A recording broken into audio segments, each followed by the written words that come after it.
we're going to differentiate x plus 7 to the power 6 using both methods for applying the chain rule.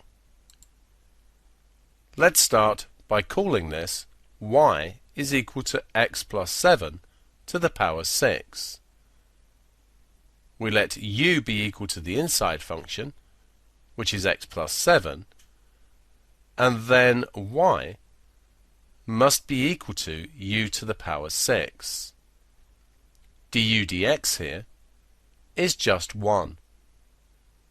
dy du will be 6u to the 5.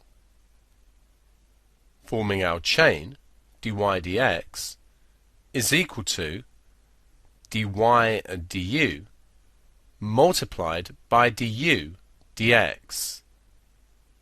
So this is 6u to the 5 multiplied by 1, which is 6u to the 5. Of course, u is x plus 7, so this is 6 times x plus 7 to the power 5.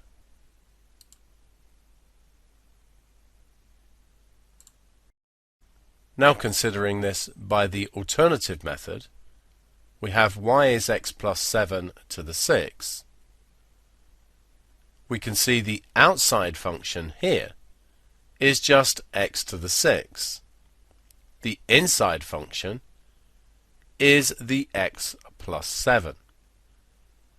We differentiate the outside function, treating the bracket as if it is an x, so we get 6 open bracket x plus 7 to the 5.